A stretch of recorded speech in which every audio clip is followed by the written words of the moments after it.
Thank you. And good morning, everybody. Very good to see you all. Thank you. We're just swapping over the projector here. And,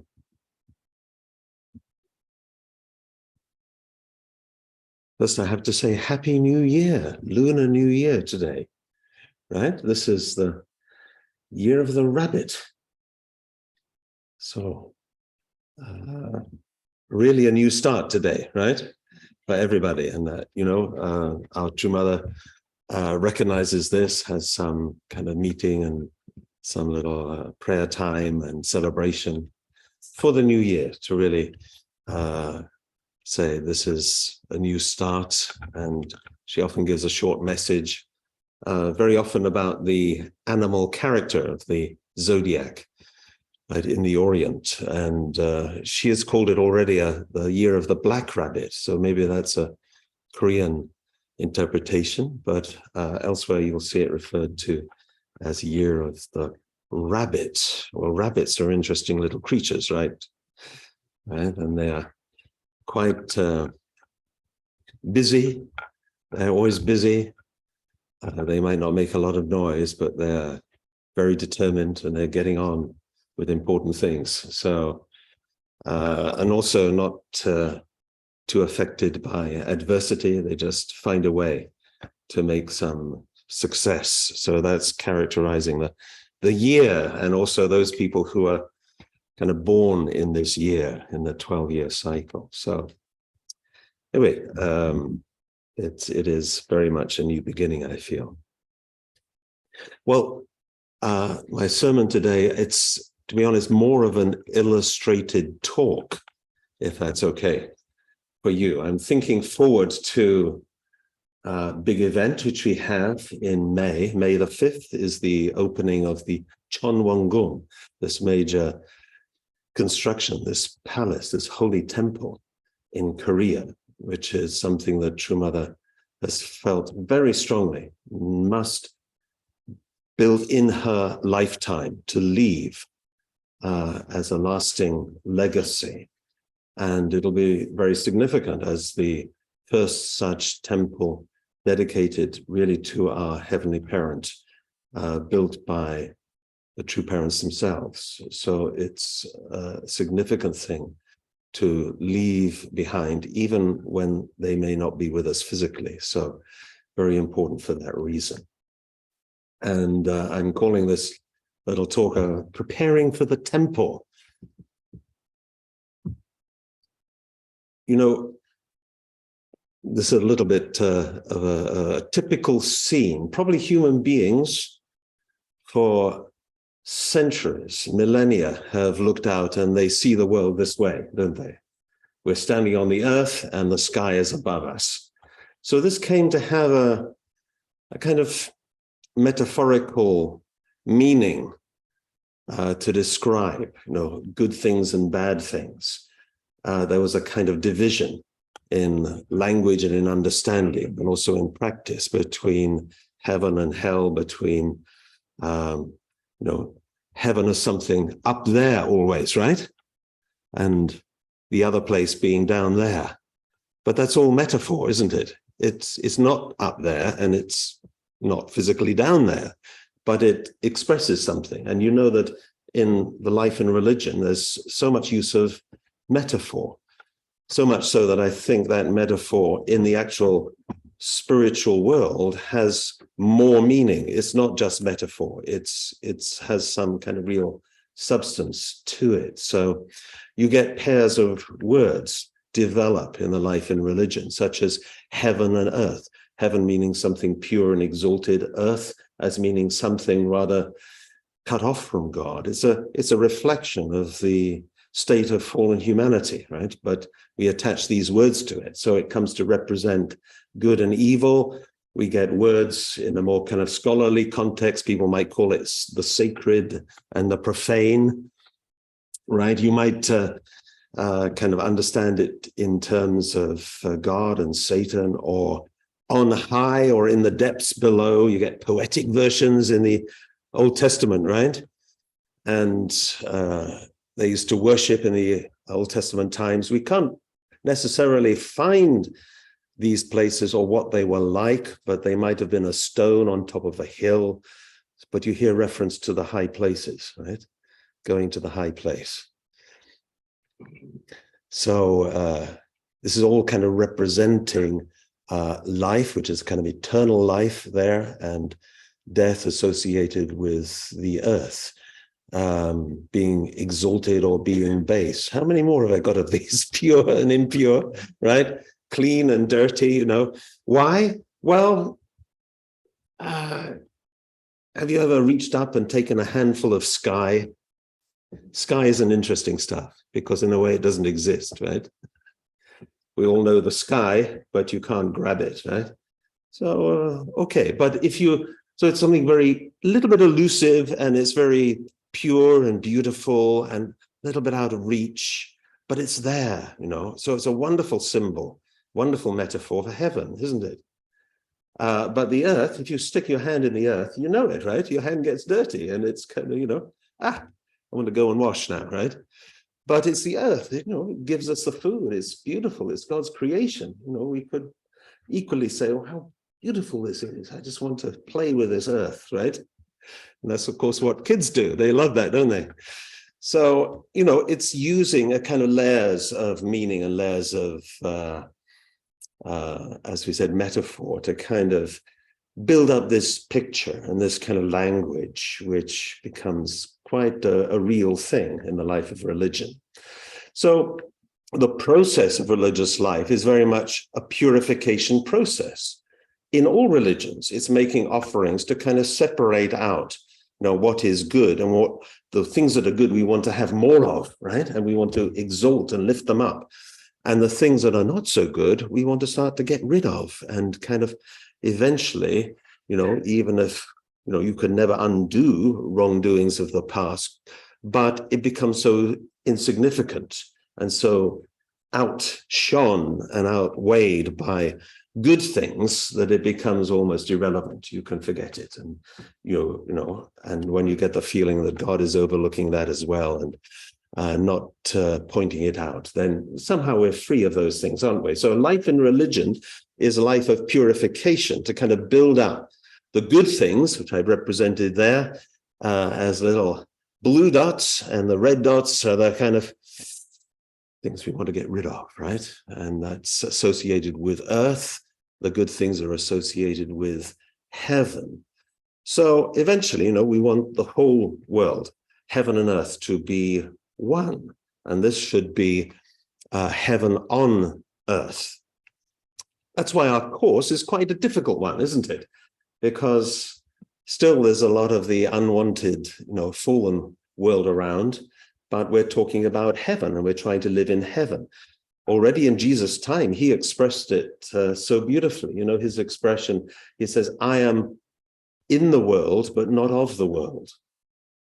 Because that is the importance of the physical Messiah, is to be in the world. You can relate to this person and he can talk and mediate with fallen people, which is something that, you know, God himself can't do, can't have any dealings with something that's impure and evil. So, but the physical Messiah can do that. So the Messiah is in the world, but not of the world. Is not, you know, influenced or copied or embodying anything of that fallen world. Quite the opposite. And that's how we should be too. But it's quite difficult, isn't it, right? Not to have any kind of influences or even attraction to a lot of the not so good things in the fallen world. But, you know, the world, the physical world, should be beautiful. We should have control and dominion and, you know, enjoyment through that physical life and everything that the physical world has to give us as well. Itself is not evil, right? That's why it's helpful to think of it in terms of metaphor, because in much of religious history, you know, it was considered evil and people didn't want to have dealings with physical things. They were thought of as very base and very harmful to the spirit, right? So we'll have some examples. You see it wherever there are traditions of monks and nuns, right? Now, Ireland's a good place to start for that, right? Sending that tradition through pioneers all over Europe, right, for Christian revival. Amazing history. But you get monks and nuns in many traditions, in Hindu tradition and in the Buddhist tradition, in Catholic, and also in Anglican tradition as well. There are monks, at least. And this is going back to the kind of early centuries of Christianity. Monks and nuns would make, and still make today, 3 monastic vows, right? Here they are: a vow of poverty, of chastity, and obedience, right? So that's quite a commitment for your life, right? To choose, I'm going to live a life of poverty, of chastity, and of obedience. So what does that refer to? Well, even those who make this may not be so aware of this explanation, but it relates very much to restoration of the 3 blessings, right? So poverty is an indemnity condition, is paying a price to restore the 3rd blessing. It's to do with material things. I can live without material possessions or just enjoy the kind of communal necessities which we have as a monastery or as a convent. We can live that way. We do our own little bit of farming or cheese making or mead production or something like that, and we're okay, right? That's it. Chastity is a much kind of stronger condition in a way, because it's giving up the natural kind of right to have a lineage and to have a partner in life. So it's foregoing all sexual relationships or romantic relationships with the opposite sex, and it's just having a kind of pure life as an individual, working on my relationship with God. So it's a big commitment, and it's a historical fact that, in a way, it's the most faithful and pure-hearted people who devoted themselves this way. But ironically, they couldn't have children and pass it on, right? They may have been the best parents. That's why our true father, he often said one of his ambitions was to get all the monks together and all the nuns together and then bless them with each other, right? Now, who would think that way? They may be shocked and horrified to hear that, but this is what he wanted to do as a parent, because he felt, well, these are the people who, they deserve that, right? And how wonderful, because now is the time, it's not the time for this kind of harsh, life of paying this kind of indemnity. It's a time for working hard, but, constructively. It's not the time to, say, I'm going to live a single life because I have to live this life of devotion. No, that's not it. So you have then a life of obedience. This relates to the first blessing. So they're kind of back to front, but maybe that's restoration, right? 3rd blessing, 2nd blessing, 1st blessing. So obedience is an indemnity condition to restore what was lost in the beginning. We talk about that in our divine principle lectures, right? The fact that Adam and Eve did not obey the commandment. So that becomes necessary. We have to restore that. We have to be obedient. But the difference between these 3 is something like this.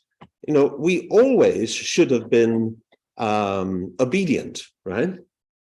That's for our first ancestors to do. And then everybody who follows them should have that kind of obedience, that relationship with God that is really living by God's law and living according to those instructions from God. So, and that way we can become fruitful.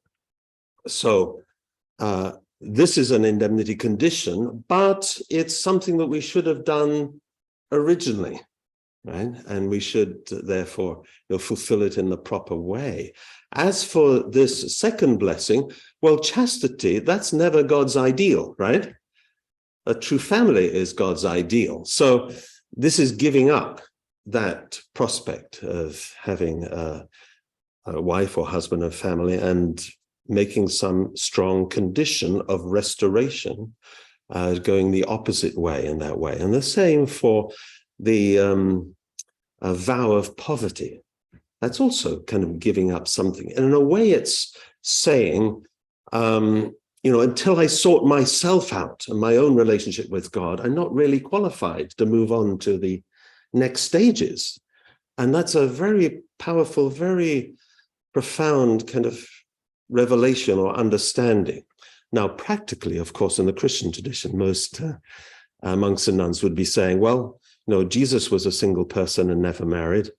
Therefore, I want to devote myself to that, and I want to be kind of living a Christ-like life, so I go that way. That's the way I can identify most deeply with Jesus, and maybe a woman would think of herself as a bride of Christ in that way, waiting for the second coming to happen. And, it's very beautiful, but it's using all this kind of language in a metaphorical way, isn't it? Not actually the bride of Christ, but it's having that heart. And a bride is someone who keeps herself pure for the opportunity to devote herself completely to her husband when that exclusive relationship is formed and she can enjoy eternal life together with that person. So we have a need for a third Adam. Actually, even before that, we see that this pattern is, of course, the pattern that Jesus lived himself, right? He could show the way, which is tremendously significant, for individual perfection or that fulfillment of the first blessing, but he had no opportunity to establish a family. So it was more or less forced on him or denied him in that way, and became a pattern. Because prior to this time, if you look at the Jewish tradition, it was very unusual that anybody in the Jewish community would not marry. It was a marriage culture and still is. So that was very important. But this was, a kind of follow on from the tragic death of Jesus and how things were cut short. So when the third Adam comes at the second coming, we refer to our true parents this way, then they're there to fulfill, not only the life of obedience and live that way as we all should live, but also to establish as a kind of gateway for everybody, a God-centered marriage. And also there should be prosperity. Anybody here against a little bit of prosperity? Hardly, right? But it should come. It's a third blessing, and we should live and be able to handle properly, all things and be masters of that and good owners of that. And it's part of kind of finding fulfillment and happiness in life. But we need to do it with the right order of priorities in our life. It shouldn't dominate us or become a kind of major dominating factor. No, it's there to support everything else and to help us have our place in the world. So this leads to establishing true individuals, family, and eventually a true world. Okay. So in that section we read from the Divine Principle, there's another little section which is very beautiful. I want to read this to you. It's on page 16 of Exposition of the Divine Principle. And it says, page 46, I'm sorry, like the air that enables two tuning forks to resonate with each other, a true person acts as the mediator and center of harmony between the two worlds, that is the spiritual realm and the physical realm. The ability to communicate between the two worlds also may be likened to a radio or television, which transforms invisible waves into perceptible images and sounds. Thus, a person can accurately convey the realities of the spirit world to the physical world. So I didn't bring my tuning fork today. I sometimes carry one around for this purpose. It's a wonderful illustration, right, of what our life with God should be like. So everybody know what a tuning fork is? No?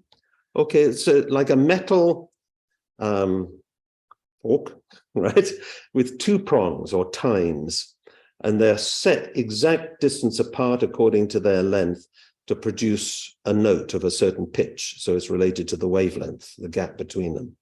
So that when you strike it, and traditionally you strike it on your knee, which is one reason God gave us knees, is you strike it on your knee, and then you put it maybe on a board like this or a guitar or something that will resonate a bit, and you'll get a long tone, very long, steady tone of accurate pitch. And you'll be surprised how long it goes on, because these two, you can't see them doing that unless it's maybe a low note, but these two prongs of metal are vibrating against each other. So you only hit one side, but the other vibrates in sympathy, right? And they generate the sound. So you can imagine, if one of these prongs of the tuning fork is bent, are you going to get a sound? You're never going to get a sound, right? So that's a kind of, this one over here is our fallen human situation, right? God is like this, but there's no resonance. It's like if God wanted to speak, he can't speak to you, right? Because there's nothing kind of to receive in a proper way. Again, it's all metaphor, right? It's just trying to get our head around this. We have to straighten ourselves out and be in God's image, because when one is in the image of the other, then there's going to be this vibration, a beautiful heavenly music, right? It's going to come because of that. So this is an interesting little analogy, and it's interesting that tuning forks should be mentioned in divine principle, right? So maybe we should take them more seriously. So here's a person who's in the spiritual realm and in the physical realm. So during our physical life here, we are living in two realms, actually. Your spirit is, rooted and part of the spiritual realm and made of the same substance as the spiritual realm. And that's also God's creation. So together, these make up God's creation, which is more fantastic than the world we see around us. If you take it all as one, it's an extraordinary existence. So human beings, it says, should be like the air when a tuning fork is struck, and should enable the two worlds to resonate. So, without air, you're not going to hear anything, or that energy is not going to be transferred to the other prong of the tuning fork. So we act in this way between the two realms of spiritual world and physical world. We act like the air. And here's, if it works, is a little gift for you. Okay? Not a gift, but that's the sound waves coming out of the tuning fork. Okay, in the principle then, and in the section which we read there, if you could catch that, it describes a true person as having certain kind of position or place in the universe. First of all, they become a ruler of the universe. Secondly, they become a mediator between the spiritual and physical realms. Thirdly, a true person is a substantial microcosm. So you're like a little model of the spiritual world and physical world. Everything which is in those two worlds is represented or present in a true person. And they're able to act as this, for that reason, as this kind of mediator or air, which allows these two realms to communicate and resonate and talk with each other. So that is, why when somebody pursues the spiritual life and purifies their mind and lives a life of real devotion and prayer, they're cleansing and purifying themselves, straightening themselves out in front of God, and they can have more and more meaningful spiritual communication, or just be more sensitive. Do you remember what True Father said was the highest spiritual gift? Anybody? Intuition. Exactly, yes. Which is interesting to me, isn't it? It's not seeing great things or hearing great things or having great visions, or, it's intuition. Intuition should be very, very attuned, right? And not dull or not kind of, just occasional, but you should be able to have that kind of sensitivity, towards people, what they're thinking, what they're feeling, just by looking at them or thinking about them. So, great saints and men and women of God have this, right? To different degrees. So Father would often say, part of his preparation for a talk is, in the moments before when he started to pray, he would feel exactly what everybody in the room was thinking and feeling and what he should say in response to that, right? So he could come in and give an amazing, appropriate message for everybody in that room so that everybody would feel, oh, Father's speaking to me. How did he know that about me? But that would be the experience that many people in the room would have, right? And that's, it's not exclusive to one person. Anyone can do that, it has the potential to do that. The fourth point is to be a center of harmony between the physical and spiritual worlds. Okay.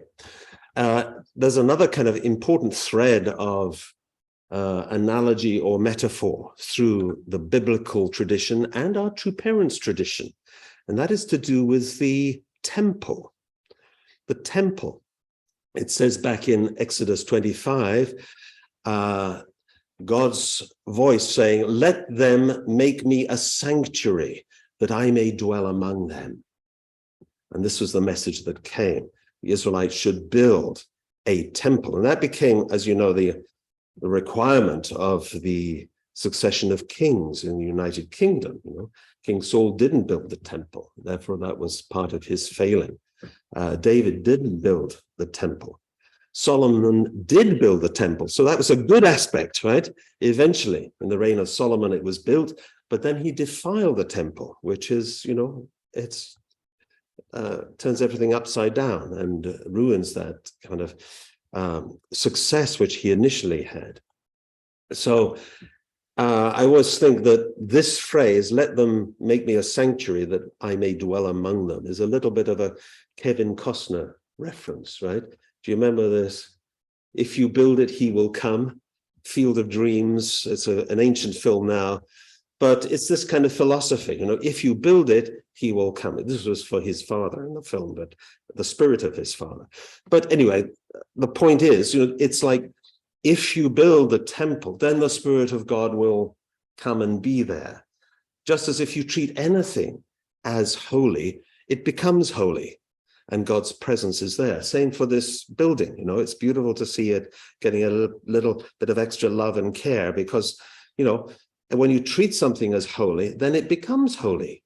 Other people can feel it as well when they walk in. They'll feel, oh, this is such a nice place. I don't really want to leave here, right? So, we treat things as holy, they become holy. We make a holy place and the Spirit of God has to kind of come there and be there.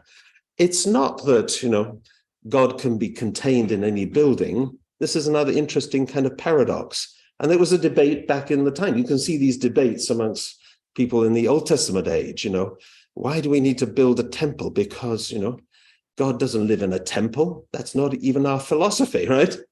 Or our theology. Yeah, but yes and no, right? So Moses got the instructions for building the tabernacle originally, this portable temple. People reckon it, because the instructions are all there in the Old Testament, this is what it would have looked like.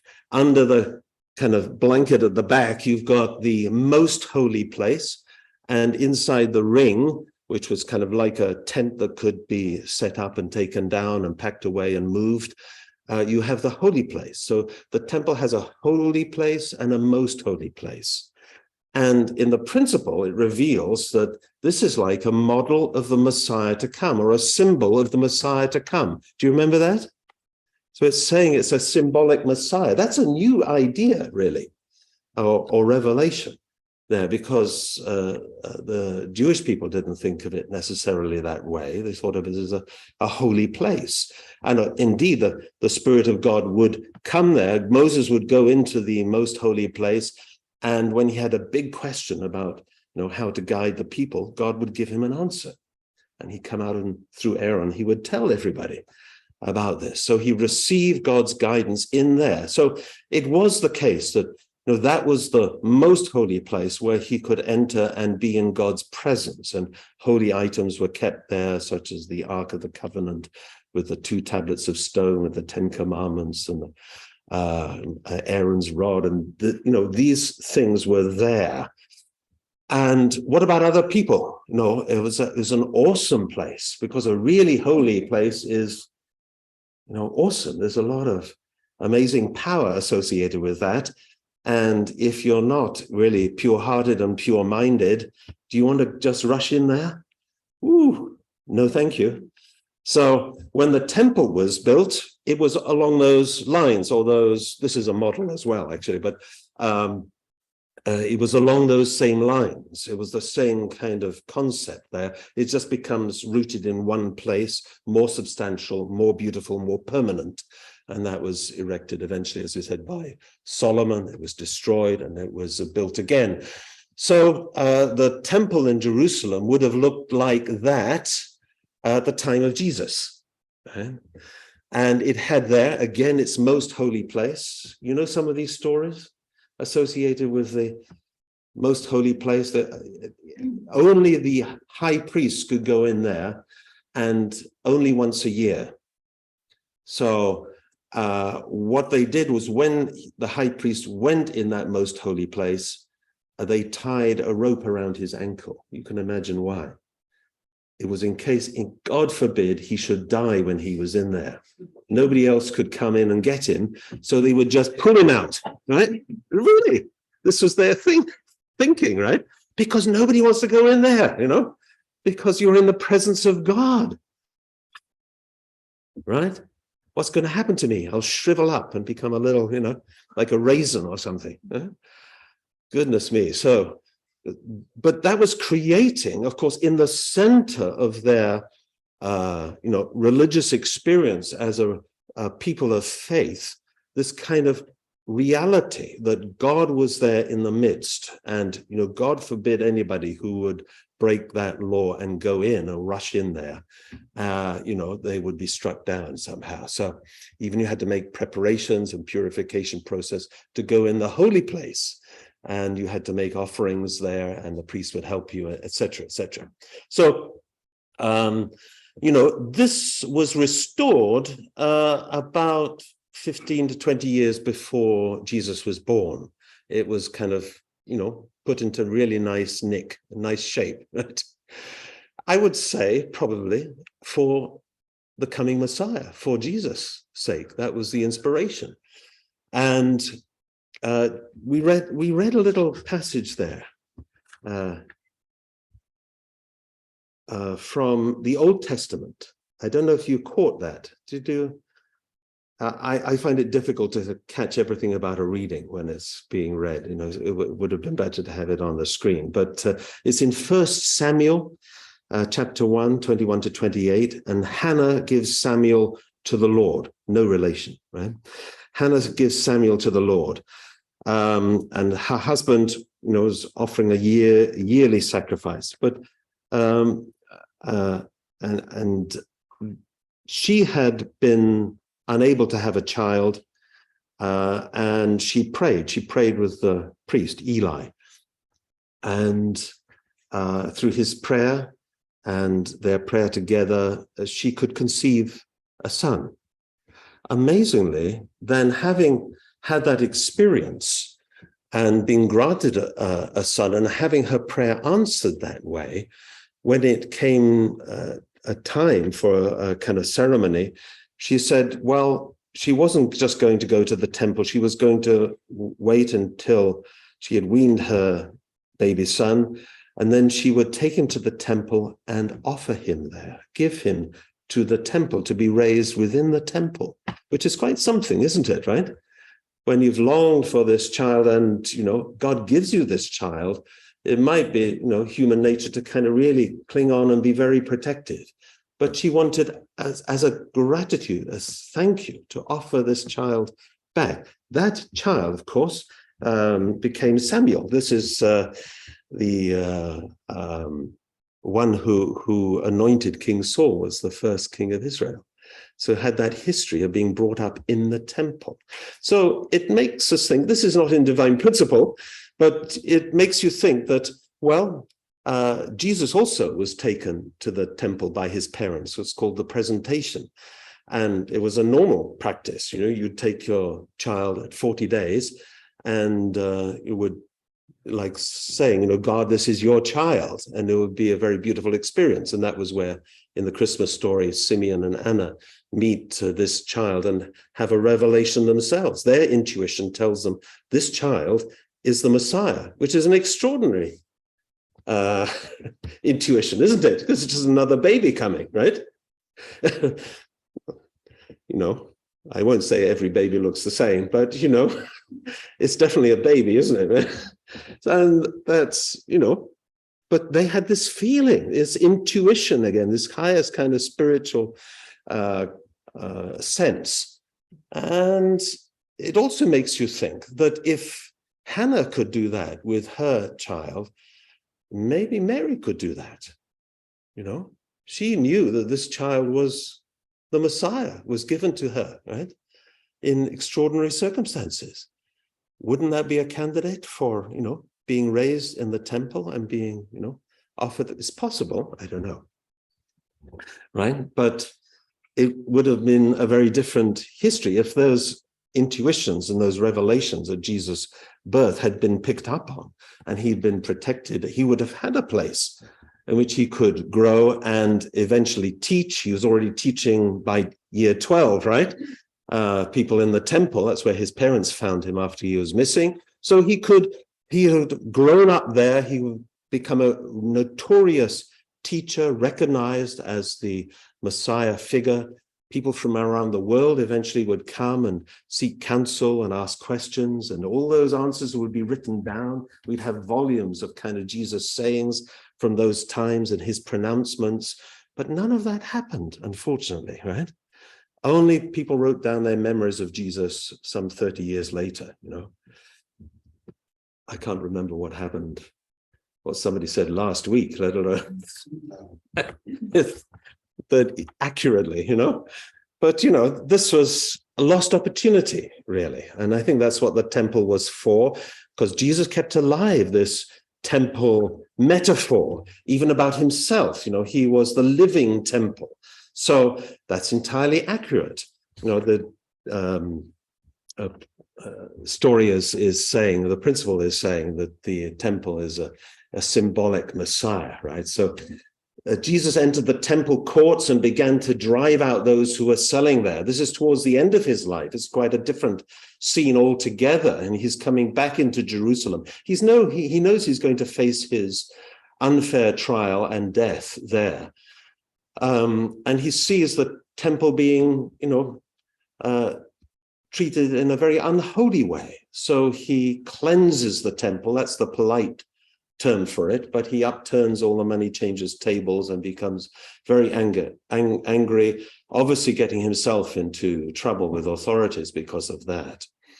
And then I always love this little saying. It's in Mark 11.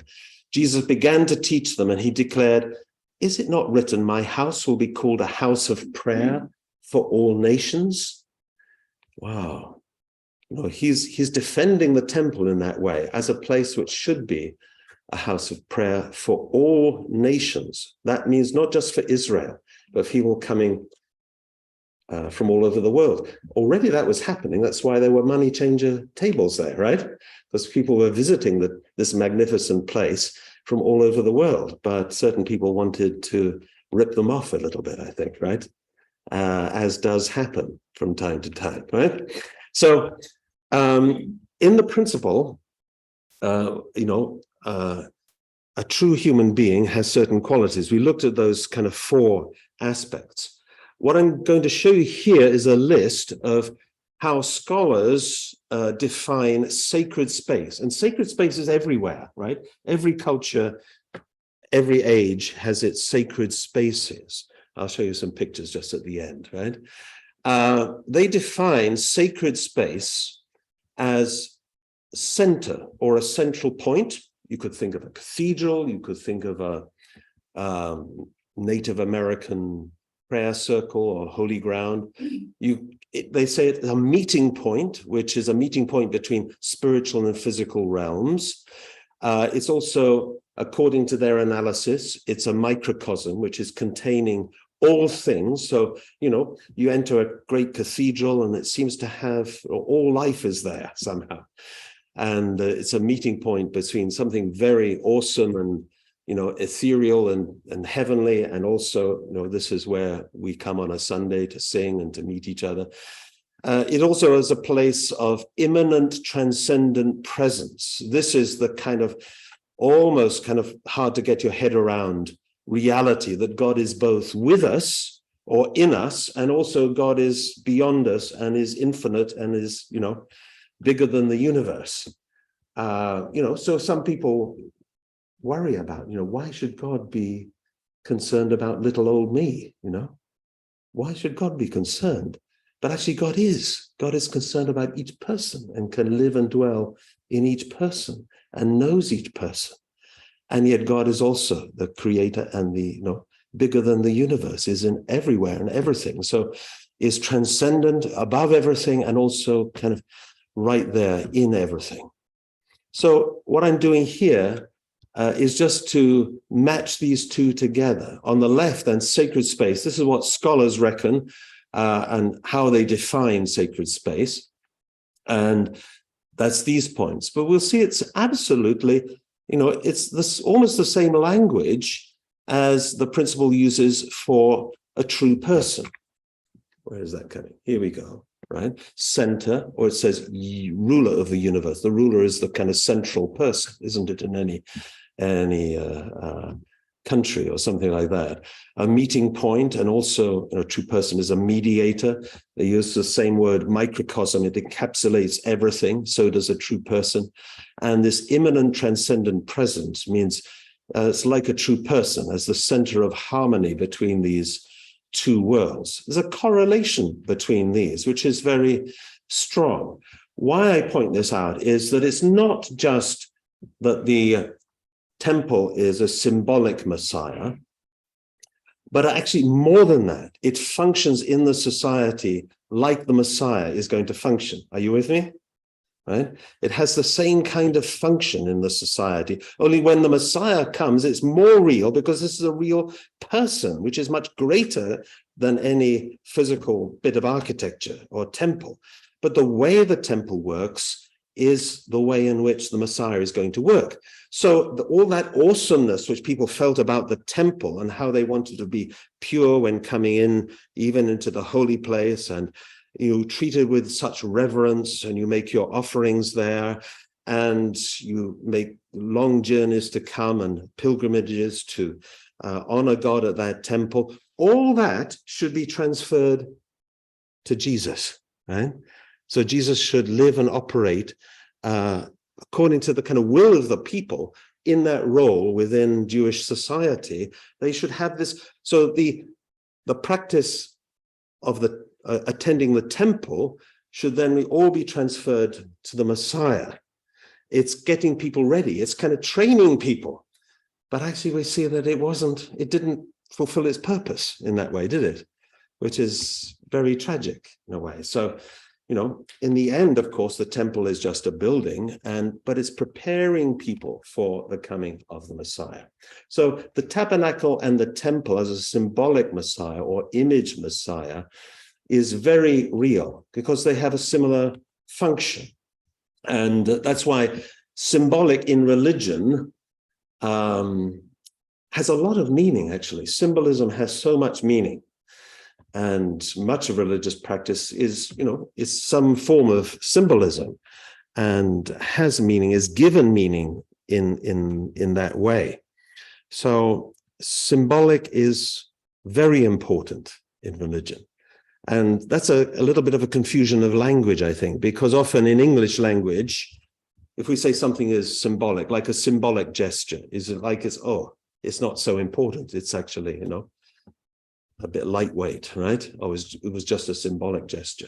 No, but symbolic actually incorporates everything which is going to happen or has the potential for happening in some representative example. And if you treat it that way, you're treating the whole thing that way. Are you with me? So there are some other references, which one can go into. Here is Jesus towards the end of his life, It says there in Matthew 26, finally, two came forward and declared, this fellow said, I am able to destroy the temple of God and rebuild it in 3 days. They were using that to accuse him of saying something blasphemous, right? But actually, he knew what his course was going to be. He would be destroyed as the temple, but could rebuild himself through the resurrection. And St. Paul later on, inheriting that from his spiritual experiences of Jesus, said, don't you know that you yourselves are God's temple and that God's Spirit lives in you? So each person has to be like that. And at the time of Jesus' death, also there was this interesting phenomenon take place. Do you remember this account where the curtain, that curtain that separated the holy place from the most holy place, it ripped in two. There are different theological explanations, and some put a very good spin on that. But no, this was at a time when the world went dark for 3 hours. It was not a happy moment by any means. And there was a total kind of desecration of the temple by having that curtain ripped in two. Okay, so I said I'd show you some pictures of sacred spaces, right? This is Mount Kailash in Nepal. You can go to Tibet, sorry. You can go there, and very beautiful mountain, isn't it? Nobody has climbed this mountain, even though I'm sure it's an absolute dream to a climber, right? Because it's a holy mountain and people are not allowed to climb it. So, cultures have always marked out certain spaces, even natural spaces, as sacred, like our holy grounds around the world. And around this mountain, people do a 32-mile pilgrimage. It takes 3 months. Why does it take 3 months? Because along the way, they're doing full bows, right? So they do that in 3 months. So, it's good to know these things because, the life of devotion, sometimes, the traditions that are out there are more extreme than we're asked to do in a unificationist setting, right? They have their equivalent. They're there already. People have been doing this for hundreds or thousands of years, these kind of acts of devotion. They're quite extraordinary. This is a very holy place for Hinduism. This is the quite a different sacred space, right? The Golden Temple in Kyoto. Very beautiful, very peaceful, beautiful gardens and lake and covered with gold leaf, this kind of thing. You have places like this is Vietnam, which has over 15,000 temples and pagodas, holy places, sacred places. You can go to pray, and some built in quite inaccessible places. It takes a lot of effort on the part of human beings, a lot of devotion to build that kind of place, right? Here's a very striking modern building. This is the Baha'i headquarters, or main temple, just outside Delhi in India. Where do you go to find this? This is the Swaminarayan Hindu temple. You have to go all the way to Neasden in North London. Yeah, it was brought to North London block by block and assembled by master craftsmen. It's quite a surprise when you turn the corner and see this. But you can tell by the sky where it is, right? It's definitely not India. There's good old London there, right? What about this place? Oh, this is St. Patrick's Purgatory there in Loch Derg. If you want to go for a good indemnity holiday, right? Right, indemnity tours, right? Fantastic. You can walk around the lake, and I heard from people, they told me that you do a fast when you walk all around the lake for a night, and you're fasting, and you have to go past the monastery in the morning where they're frying bacon, and it's really cruel, right? Here's another holy place, right? We know it's developing all the time. This is Chonwon-gung under construction there, and the Chonjong-gung up on the hill, and other places in Cheongpyeong. When I went here, it would have been last year. Was it March or February? I was there.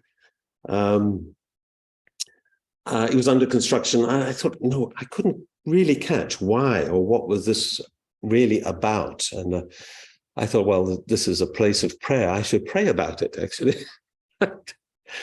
Because obviously I didn't understand. So I prayed, and I was given a vision, very clear vision of the whole place in all the pathways and mountain tracks and everything, with a mass of what were very plainly to me North Korean people filling up Cheongpyeong. And I could recognize them as North Korean because the ladies, have a little bit of a shorter dress. The style is to have a dress. It's not quite as long as the South Korean. This is in North Korea. This is in Pyongyang. So I saw this kind of site, but it was in Cheongpyeong, in our Hyojong Chonwon, right there. And I thought, that kind of then makes sense. Why is True Mother or True Parents building this temple? Because, True Parents won't be there forever, right? Mother is 80 this year. And, we're still waiting for, but, it's coming, the reunification of North and South Korea.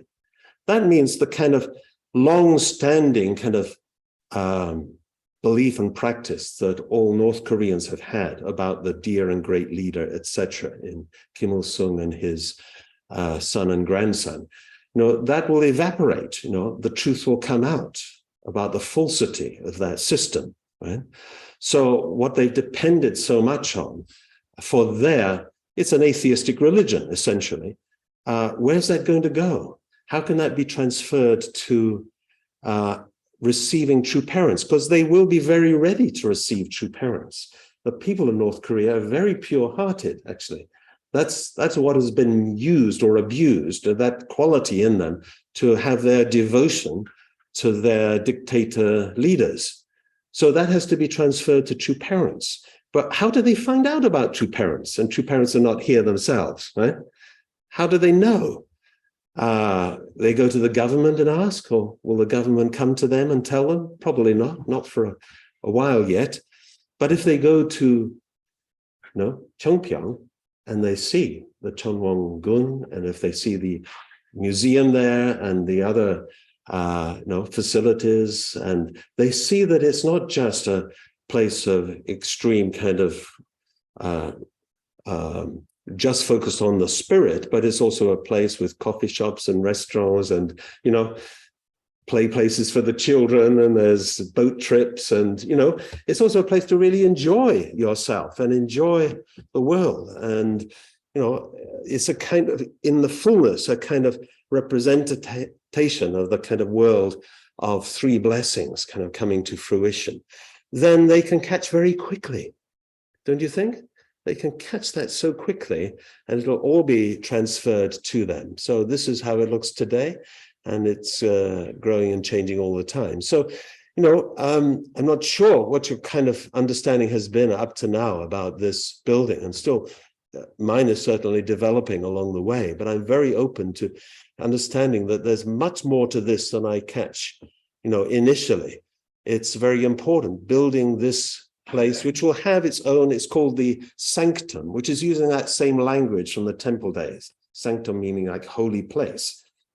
And it's a place that actually is accessible to people. I mean, you go there with a pure heart and a holy heart and a prayerful attitude, but you can enjoy that, right? And you can experience kind of being in God's presence in that way. And I'm sure it'll be very significant and really wonderful. Here's architects' kind of projections of what it's going to look like. That's the door to the sanctum, the holy place. It has big fonts outside. Seems to be borrowing a little bit from the Catholic tradition, perhaps. I don't know, because that's new for us, isn't it? To have some holy water outside and to purify yourself. Also, that happens in mosques. In the Islamic tradition, you wash yourself before you go in. So symbolically, that kind of cleansing and purification. And then you go into the this inner sanctum, essentially, but it's open not just to the high priest now, but it's to every person who makes that pilgrimage can come in and be under this kind of beam of light, which represents kind of presence and love of God the immanent and transcendent present. So this is what we're focusing on, and everybody around the world is invited to make some contribution. I really encourage you to do that for the simple reason that then you feel a little bit part of it, and everything, according to what people can afford or what your heart tells you to offer, offer something. And then you're part of the many, many contributors, who are helping to fulfill the realization of this project, which it's meant to be all finished by May. I don't think it will be. That's why we're already thinking in Europe, we'll plan maybe 3 pilgrimages in the rest of this year, right? So if you can't go in May, honestly, it may not be the best time to go, right? Because like most things, it might be open for the opening ceremony, but then it'll close again for further restoration and further completion. But later on, it'll only grow better, and more things will develop, and more restaurants will open, and it'll be more of a place to go as time goes on.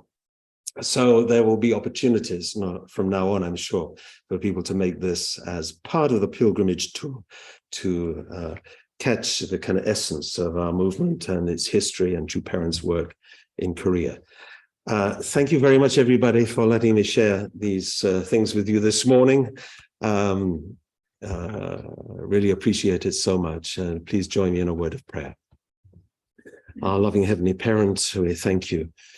We are looking forward to a very momentous year, and we are standing at the start of the lunar new year. And of course, our Cheon calendar is in line with this lunar calendar. So it's a new year for us.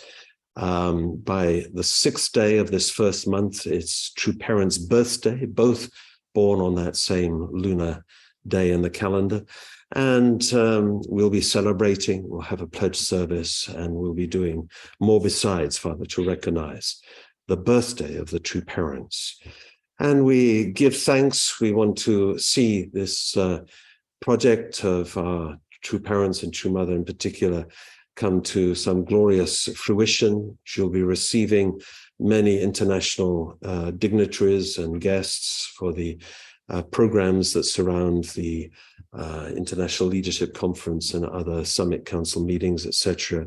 at that time, and it will be a big focus for the world. And it's against a backdrop of a lot of last-minute challenges. The whole situation in Japan and other difficulties are there because we're in the final stages of this battle to really build heaven on earth and destroy all that was false and has grown up over so many years in part of Satan's kingdom, and establish your presence on earth to build it so that you will come and you will have a stronger, more powerful presence and reality, which can influence people even more than words. Just through being there, they can be transformed and awakened and feel the kind of wealth of goodness and the historical importance which is enshrined and encapsulated in such a project. We thank you that you are leading us this way.